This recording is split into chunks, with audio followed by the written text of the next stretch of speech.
Halo Tribuners, Anda sedang menyaksikan live update Top 10 bersama saya, Agung Laksono. Selama beberapa menit ke depan, kami akan menyajikan 10 informasi menarik yang tengah menjadi sorotan. Kita jelang live update Top 10 selengkapnya. Kita ke berita pertama, Tribuners, anggota DPR RI Arteria Dahlan kembali menjadi sorotan setelah dirinya mempersoalkan penggunaan bahasa Sunda saat rapat. Dirinya pun meminta agar Kepala Kejaksaan Tinggi atau Kejati yang berbahasa Sunda saat rapat tersebut dipecat. Sontak pernyataan ini pun menuai beragam komentar dari sejumlah tokoh. Pernyataan kontroversial Arteria ini diutarakan dalam rapat kerja Komisi 3 DPR dengan Kejaksaan Agung pada Senin 17 Januari. Peristiwa itu bermula saat Arteria menyatakan harapannya agar Kejaksaan Agung atau Kejagung bersikap profesional dalam bertugas. Tiba-tiba saja dia mengungkapkan adanya kejati yang berbahasa Sunda ketika rapat. Padahal menurut Arteria, seorang kejati haruslah berbahasa Indonesia ketika rapat. Tujuannya agar tidak menimbulkan salah persepsi orang yang mendengarnya. Hal itu dinilai harus menjadi pertimbangan bagi Jaksa Agung ST Burhanuddin untuk mengganti kejati yang dimaksud. Pernyataan ini pun memicu beragam tanggapan dari sejumlah pihak. Anggota Komisi 3 DPR dari fraksi PKS, Habib Abu Bakar Al-Habsyi, meminta agar Arteria berhati-hati dalam berbicara. Pasalnya Abu menyebut bahwa Jaksa Agung pun merupakan orang Sunda. Tanggapan senada juga datang dari Gubernur Jawa Barat Ridwan Kamil. Orang nomor 1 di Jawa Barat ini menyayangkan pernyataan Arteria Dahlan yang mempersoalkan penggunaan bahasa Sunda saat rapat. Terlebih meminta agar Kepala Kejaksaan Tinggi atau Kejati dicopot dari jabatannya. Pria yang akrab disapa Emil ini meminta agar Arteria segera meminta maaf secara terbuka untuk meredam polemik yang semakin berkepanjangan. Lebih lanjut, Emil berujar biasanya bahasa daerah diucapkan hanya pada momen tertentu, seperti ucapan selamat, pembuka pidato, atau penutup pidato, ataupun di tengah-tengah saat ada celetukan. Untuk itu harus ada klarifikasi dan bukti terkait bahasa yang disebut membuat tidak nyaman tersebut. Sementara itu, Arteria Dahlan mengaku ogah meminta maaf ke publik atau khususnya masyarakat Sunda ihwal celotehannya tersebut. Dirinya mempersilahkan Ridwan Kamil untuk melaporkan sikapnya itu kepada Mahkamah Kehormatan Dewan atau MKD. Ia menyebut perkataannya saat itu bukan untuk mendiskreditkan warga Tanah Pasundan.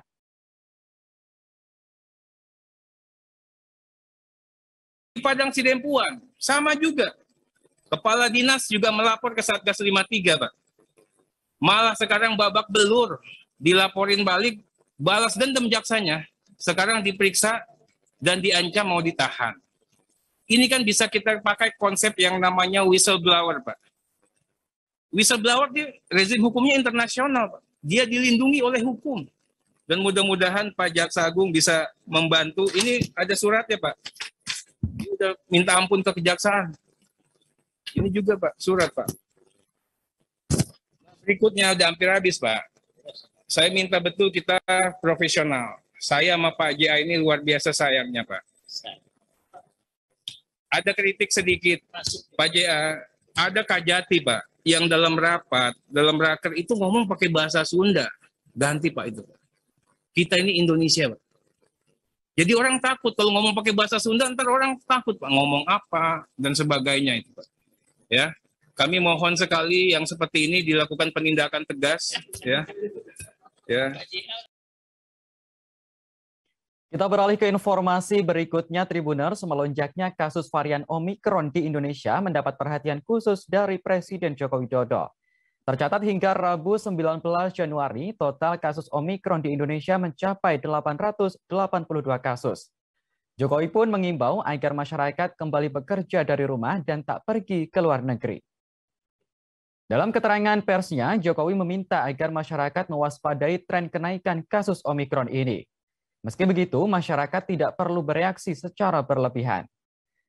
Jokowi memaparkan berbagai studi termasuk laporan dari WHO menyebutkan bahwa varian Omikron memang lebih mudah menular, namun memiliki gejala yang lebih ringan. Untuk menekan laju penularan Omikron, Jokowi meminta agar masyarakat mengurangi mobilitas. Kemudian menyarankan masyarakat untuk bekerja dari rumah bagi sejumlah profesi terkait.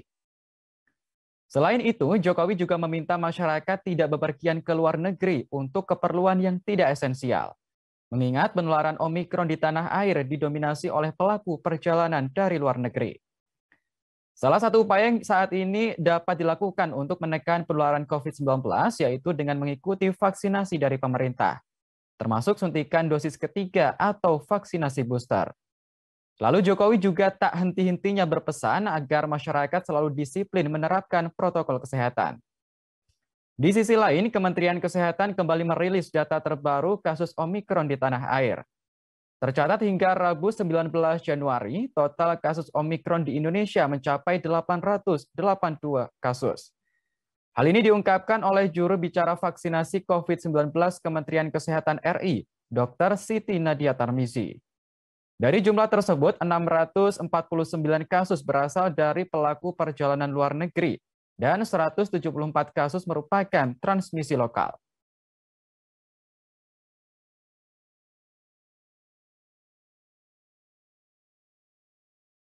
Assalamualaikum warahmatullahi wabarakatuh. Bapak, Ibu, dan saudara-saudara yang saya hormati. Saat ini kita sedang mengalami tren kenaikan kasus COVID yang disebabkan oleh varian Omikron. Oleh sebab itu, kita semua harus mewaspadai tren ini. Namun, tidak perlu bereaksi berlebihan. Berhati-hati perlu, waspada perlu, tapi jangan menimbulkan ketakutan dan jangan menimbulkan kepanikan. Berbagai studi termasuk laporan WHO menyebutkan varian Omikron memang lebih mudah menular, namun gejalanya lebih ringan. Pasien yang terinfeksi varian ini umumnya pulih tanpa harus dirawat di rumah sakit. Tapi sekali lagi, kita harus waspada, jangan jemawa dan jangan gegabah. Oleh karena itu, jika Bapak, Ibu, dan saudara-saudara sekalian tidak memiliki keperluan mendesak, sebaiknya mengurangi kegiatan di pusat-pusat keramaian. Dan untuk mereka yang bisa bekerja dari rumah, work from home, lakukanlah kerja dari rumah. Dan saya juga meminta untuk tidak bepergian ke luar negeri jika tidak ada urusan yang penting dan mendesak. Komisi Pemberantasan Korupsi menangkap Bupati Langkat terbit rencana perangin-angin dalam operasi tangkap tangan OTT pada Selasa 18 Januari malam. Hingga berita ini ditayangkan, KPK belum memberikan keterangan terkait dugaan korupsi yang dilakukan terbit. Meski begitu, harta kekayaan yang dimiliki terbit kini menjadi sorotan. Terbit rencana perangin-angin sudah menjabat sebagai Bupati Langkat, Sumatera Utara sejak Februari 2019. Sebagai pejabat Kabupaten Langkat, Terbit berkewajiban melaporkan harta kekayaannya kepada KPK. Mengutip dari laman ELHKPN KPK, Terbit memiliki kekayaan sebesar 85 miliar rupiah. Dengan harta yang dimiliki, Terbit masuk dalam daftar 10 pejabat daerah terkaya di Indonesia. Sumber kekayaan Terbit yang paling besar bersumber dari kas senilai 78,3 miliar rupiah. Lalu Terbit juga tercatat memiliki 10 bidang tanah dan bangunan yang berada di Langkat serta Kota Medan. Selain itu, ia juga mempunyai 8 unit mobil dan 7 diantaranya memiliki nilai di atas 100 juta rupiah. Diberitakan sebelumnya, Terbit ditangkap oleh KPK dalam giat tangkap tangan pada Selasa 18 Januari malam. Kemudian pada keesokan paginya, Rabu 19 Januari, rumah milik Terbit juga digeledah oleh KPK. Juru bicara KPK, Ali Fikri, mengatakan pihaknya tak hanya menangkap Terbit, namun juga sejumlah pihak lainnya. KPK belum dapat menjelaskan secara rinci siapa saja pihak-pihak yang diamankan dalam OTT tersebut. Lembaga anti rasuah itu juga belum menjelaskan terkait dugaan korupsi apa penangkapan di Langkat itu. Saat ini pihaknya sedang mendalami keterangan dan klarifikasi dari pihak-pihak yang diamankan. Berdasarkan informasi yang kami terima, benar tim KPK telah melakukan kegiatan tangkap tangan atas dugaan tindak pidana korupsi yang terjadi di Kabupaten Langkat, Sumatera Utara. Saat ini tim KPK masih melakukan permintaan keterangan dan juga klarifikasi terhadap pihak-pihak yang ditangkap dimaksud. Tentu KPK masih memiliki waktu 1 kali 24 jam untuk menentukan sikap berikutnya atas seluruh proses kegiatan tangkap tangan yang kami lakukan tersebut. Perkembangan dari kegiatan ini akan kami informasikan lebih lanjut. Pemerintah baru saja memperkenalkan nama ibu kota negara baru di Kalimantan Timur sebagai Nusantara. Proyek pembangunan ibu kota negara baru ini menelan anggaran hingga 501 triliun rupiah yang berasal dari berbagai sumber. Tak hanya memindahkan perkantoran saja, nantinya IKN akan dibangun dengan mengusung konsep Smart City dan Eco-Friendly. Pemerintah mengenalkan IKN Nusantara dalam rapat panitia khusus rancangan Undang-Undang Ibu Kota Negara atau RUU IKN pada Senin 17 Januari kemarin. Nama Nusantara dipilih karena dinilai ikonik dan sudah dikenal sejak lama oleh bangsa Indonesia. Sebelumnya ada 80 nama yang diusulkan seperti Nusantara Jaya, Negara Jaya, Nusa Karya, Pertiwipura, dan Cakrawalapura. Namun pilihan Presiden Joko Widodo jatuh pada nama Nusantara. Terkait dengan sistem pemerintah, Menteri Perencanaan Pembangunan Nasional atau Kepala Bappenas Suharto Monoarfa mengatakan bahwa IKN akan menerapkan konsep otorita atau daerah khusus. Maka nantinya IKN Nusantara akan dipimpin oleh kepala otorita yang berkedudukan setingkat dengan menteri.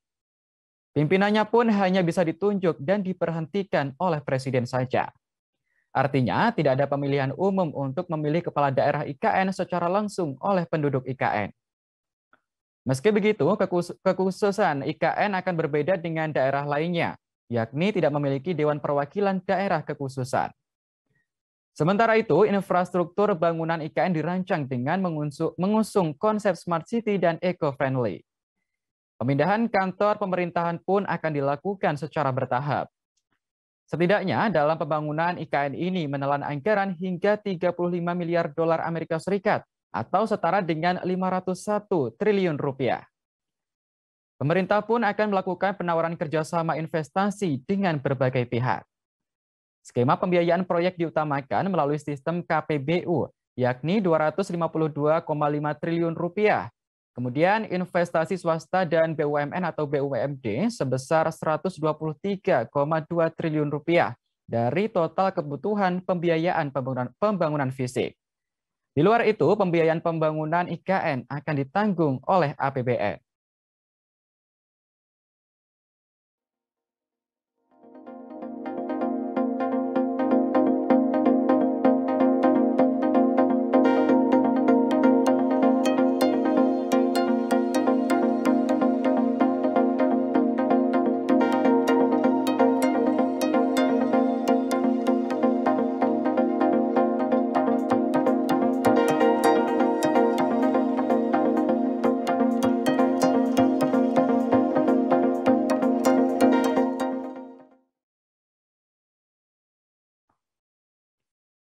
Wali Kota Solo Gibran Rakabuming Raka dicurigai bisnis menjual es dogernya mendapatkan suntikan dana sebesar 71 miliar rupiah.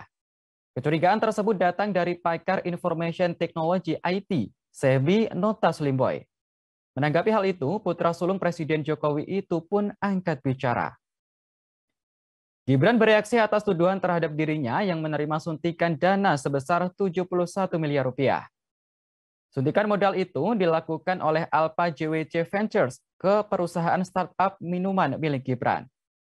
Ia mengatakan dana sebesar itu sudah lama disuntikan ke bisnisnya. Menurutnya, itu merupakan hal yang biasa dalam dunia bisnis. Gibran mengaku bisnis mangkokku bahkan mendapatkan suntikan dana yang lebih besar daripada gula. Kucuran dana tersebut tidak digunakannya untuk membuka franchise, melainkan untuk pembukaan cabang. Gibran menegaskan hal tersebut adalah wajar, terlebih bisnis es dogernya satu grup dengan Kopi Kenangan. Anak pertama dari Presiden Joko Widodo ini mengungkapkan tak ada hal yang janggal dalam kasus ini. Menurutnya, tak akan ada habisnya apabila mencari kesalahan-kesalahan sebagai alat politik. Sementara itu, co-founder and general partner Alpha JWC Ventures, Chandra Chan, turut buka suara. Investasi dan pendampingan yang dilakukan ke dalam perusahaan rintisan di Indonesia dan Asia Tenggara, termasuk milik Gibran untuk mendorong startup di tanah air agar berkembang pesat. Apalagi menurutnya, startup minuman milik Gibran sudah memiliki produk dan beberapa cabang di Jakarta. Chandra juga menilai jumlah investasi tersebut masih dalam jumlah wajar apabila dibandingkan dengan gelontoran dana kepada startup minuman lain.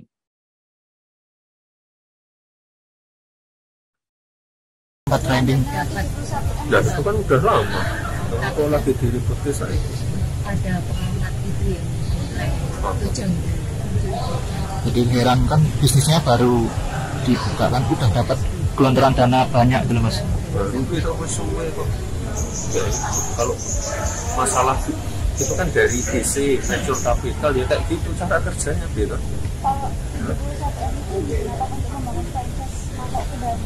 Itu mau bukaan faktor biasa tuh ya. Itu semua beda mana? Sejak kapan tuh Mas? Kaget kok. Berapa Mas? Bisnis juga gitu. Kalau yang es doger itu kapan Mas? Es dogernya itu kapan tuh Mas?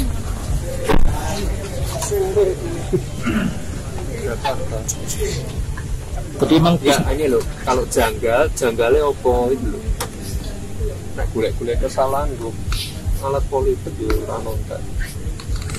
Itu cuma dibuat membangun bisnis untuk membangun apa namanya franchise gitu nggak? Bukan franchise, nah franchise ya aku rasa butuh modal kok enggak. Kan herannya baru beberapa tahun udah dapat suntikan dana banyak itu Mas, 7 besar. Nah iya kayak gitu tapi satu grup karo kopi kenangan loh. Waduh. Nah, apa sih di permasalahan? Podo karo kopi kenangan. Jadi itu emang sejak 2018 ya Mas? Tahun Duitnya kan orang mlebu ah. Duitnya kan bisa apa ya? Sama.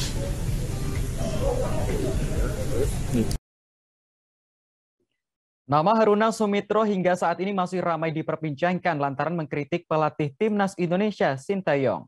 Dalam kritikannya, Haruna Sumitro mengulik kegagalan Timnas Indonesia dalam Piala AFF 2020. Akibatnya, ia pun mendapat kecaman dari warganet Indonesia hingga muncul tagar Haruna out. Untuk diketahui, Haruna Sumitro merupakan anggota EXO Persatuan Sepak Bola Seluruh Indonesia (PSSI). Ia mempersoalkan capaian Timnas Indonesia di Piala AFF 2020 dan cara bermain Sintayong yang dikeluhkan tim-tim Liga 1. Warganet menganggap kritik dan pendapat Haruna tidak tepat dan tidak sesuai realita di lapangan.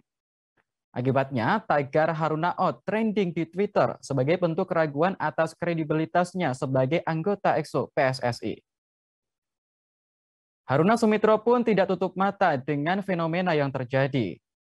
Dirinya tidak keberatan dengan gelombang ketidakpuasan publik terhadapnya.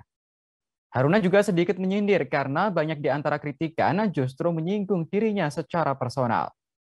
Menurutnya, komunikasi timbal balik untuk memahami satu sama lain butuh dilakukan untuk membangun hubungan yang lebih berkualitas.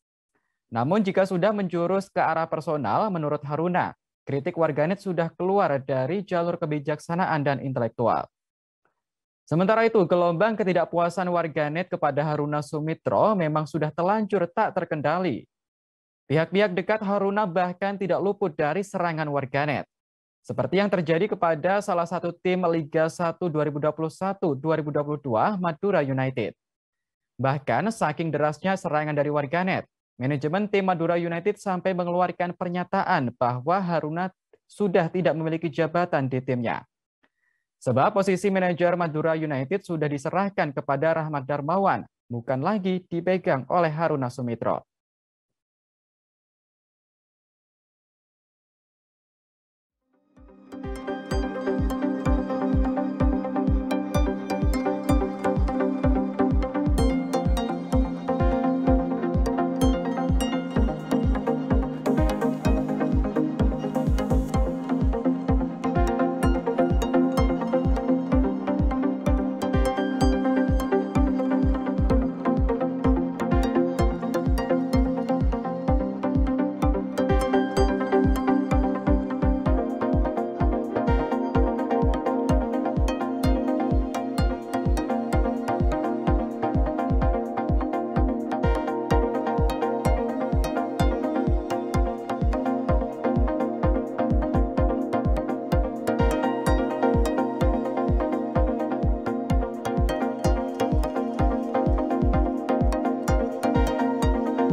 Dewan Perwakilan Rakyat resmi menyetujui rancangan Undang-Undang Tindak Pidana Kekerasan Seksual TPKS sebagai rancangan Undang-Undang Inisiatif DPR.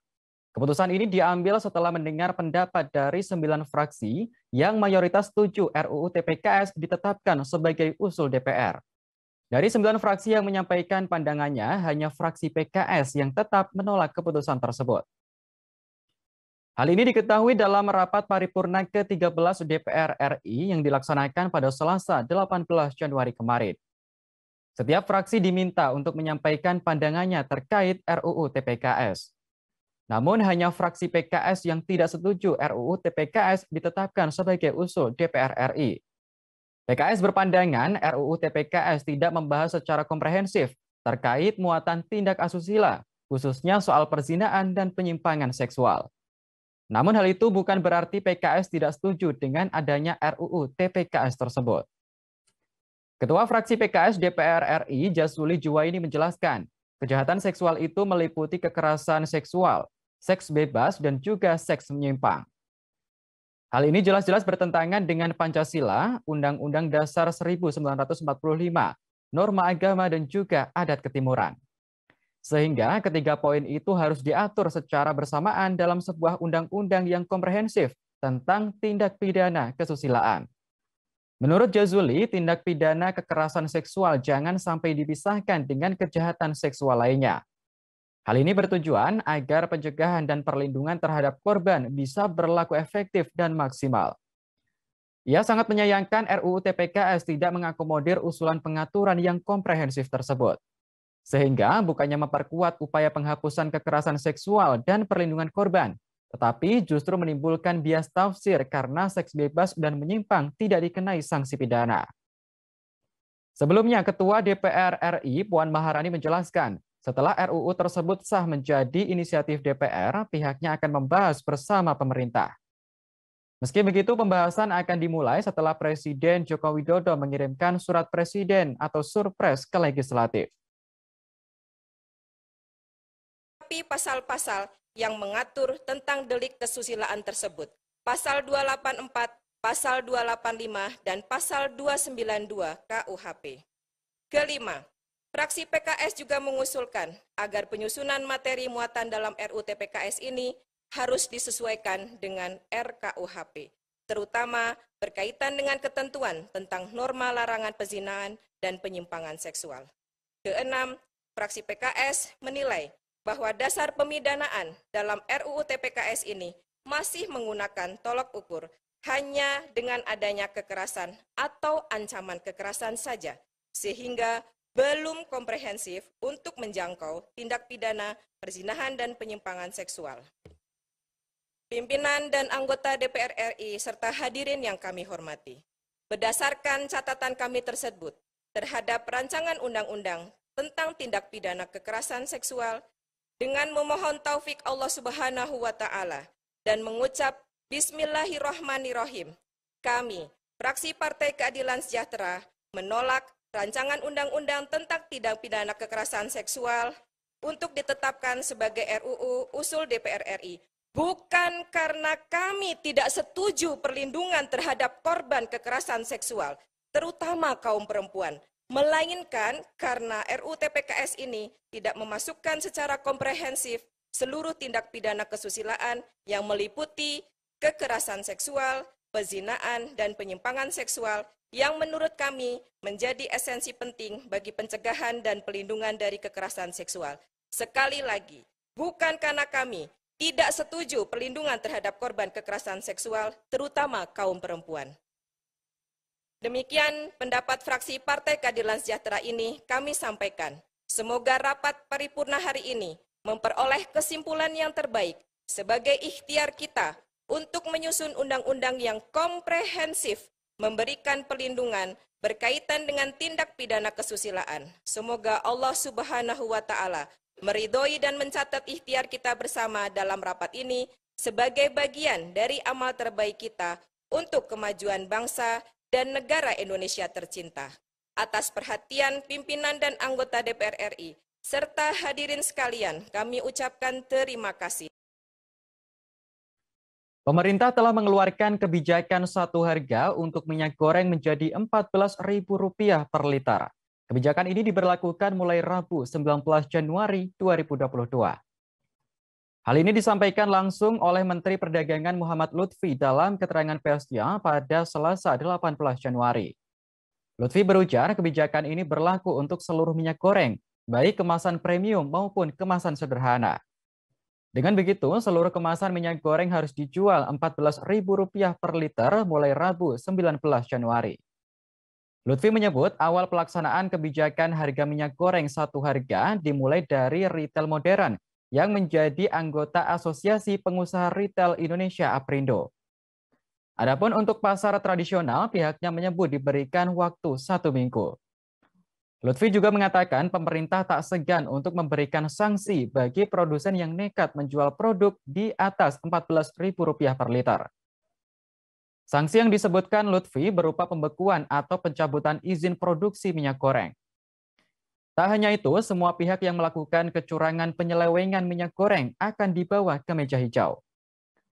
Lebih lanjut terkait kebijakan ini, Lutfi mengimbau kepada masyarakat untuk tidak melakukan aksi berlebihan, misalnya memborong minyak goreng. Dirinya menegaskan stok minyak goreng dipastikan aman sehingga tidak perlu adanya panic buying. Sementara itu, Menteri Koordinator Bidang Perekonomian Erlangga Hartarto menyatakan akan mengganti selisih harga kepada para produsen minyak goreng. Hal ini karena mereka diminta menjual minyak goreng di bawah harga produksinya. Adapun penggantian dilakukan menggunakan dana Badan Pengelola Dana Perkebunan Kelapa Sawit atau BPD PKS. Dana yang telah disiapkan yakni Rp7,6 triliun yang akan dipakai untuk membiayai penyediaan minyak goreng kemasan bagi masyarakat sebesar 250 juta liter per bulan. Malam ini pemerintah melalui Kementerian Perdagangan mengumumkan kebijakan minyak goreng satu harga. Melalui kebijakan ini, seluruh minyak goreng, baik kemasan premium maupun kemasan sederhana, akan dijual dengan harga setara Rp14.000 per liter. Atau semua jenis kemasan, baik kualitas premium maupun sederhana, dengan ukuran mulai dari 1 liter sampai dengan jerigen 25 liter, diperuntukkan bagi pemenuhan kebutuhan rumah tangga serta usaha mikro dan usaha kecil. Jadi saya ulang ya, untuk kebutuhan rumah tangga serta usaha mikro dan usaha kecil. Nah, dari sebagai awal pelaksanaannya, kebijakan penyediaan minyak goreng dengan satu harga ini akan dilakukan terlebih dahulu melalui retail modern yang menjadi anggota APRindo, Asosiasi Pedagang Retail Seluruh Indonesia. Kemudian untuk pasar tradisional akan diberikan waktu 1 minggu untuk melakukan penyesuaian. Kebijakan ini akan segera berlaku per tengah malam nanti, Rabu 19 Januari 2022 pada pukul tepat 00.01. Jadi mulai besok hari seluruh jaringan retail modern akan menyediakan minyak goreng kepada masyarakat dengan harga Rp14.000 per liter.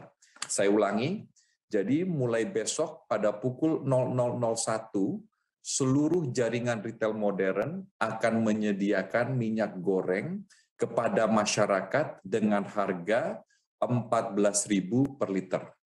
Saya juga menghimbau kepada masyarakat untuk tidak perlu panic buying atau membeli yang secara berlebihan, karena pemerintah sudah menjamin bahwa pasokan dan stok minyak goreng dengan harga Rp14.000 per liter pasti dapat mencukupi kebutuhan seluruh masyarakat. Pemerintah melalui Badan Pengelola Dana Perkebunan BPD PKS telah mempersiapkan dana sebesar 7,6 triliun. Polisi menembak mati seorang pencuri kabel milik PT Telkom Indonesia di wilayah Sidoarjo, Jawa Timur. Pelaku yang merupakan komplotan dari 7 pencuri itu terpaksa ditembak lantaran melawan petugas saat ditangkap. Dalam konferensi pers yang digelar pada Selasa 18 Januari kemarin, Kabid Humas Polda Jawa Timur Kombes Gatot Reply Handoko memberikan keterangan. Gatot mengatakan kejadian berawal saat petugas menangkap 7 orang kawanan pencuri kabel di Bundaran Aloha Sidoarjo pada Selasa 11 Januari kemarin. Saat itu para pelaku hendak mengambil kabel dengan menggali tanah di lokasi tersebut. Kemudian kabel diikat dengan rantai dan dikaitkan di kendaraan. Kabel yang sudah terikat ditarik lalu dipotong. Gatot menyampaikan para pelaku sudah siap mencuri kabel Telkom dari dalam tanah dengan membawa 2 buah truk. Namun pihaknya langsung menggagalkan dan menangkap kawanan tersebut. Saat akan ditangkap, salah satu pelaku berinisial YS mencoba menabrak mobil polisi dan berusaha kabur. Polisi pun akhirnya menembak mati YS. Gatot menuturkan petugas saat itu sudah memberikan tembakan peringatan, namun pelaku masih berusaha kabur. Akhirnya petugas harus memberikan tindakan tegas tak terukur. Dari hasil pemeriksaan, kawanan pencuri tersebut kerap melakukan aksinya di sejumlah wilayah di Jawa Timur dan di Jawa Tengah. Selain YS, 6 pelaku lainnya sudah ditetapkan menjadi tersangka. Mereka dijerat pasal 363 KUHP tentang pencurian dengan pemberatan dengan ancaman pidana 9 tahun penjara.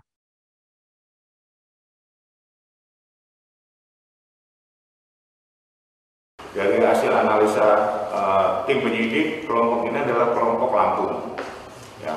Adapun mekanisme yang mereka lakukan adalah melakukan pemotongan kabel bawah tanah dari terminal 1 sampai dengan terminal 2. Artinya lubang 1 dengan lubang kedua. Itu dilakukan pemotongan, kemudian ditarik dengan truk.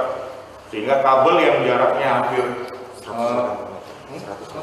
yang sekitar hampir 200 meter itu ditarik dengan truk. Ya, ditarik dengan truk, kemudian dipindahkan ke dalam truk. Nah, pada saat teman-teman dari Jatantras melakukan upaya penangkapan, ini mendapat perlawanan dengan cara melakukan dari kelompok, salah satu kelompok yang menggunakan kendaraan itu menabrakkan beberapa kali mobil petugas. Kemudian diberikan tembakan peringatan, juga masih melakukan tindakan tersebut, sehingga dilakukan tindakan terukur, sehingga menyebabkan tersangka inisial YS meninggal dunia di Rumah Sakit Bayangkara. Ini dan 1 mobil Avanza. Ini yang perlu. Nah, nanti untuk lebih jelasnya.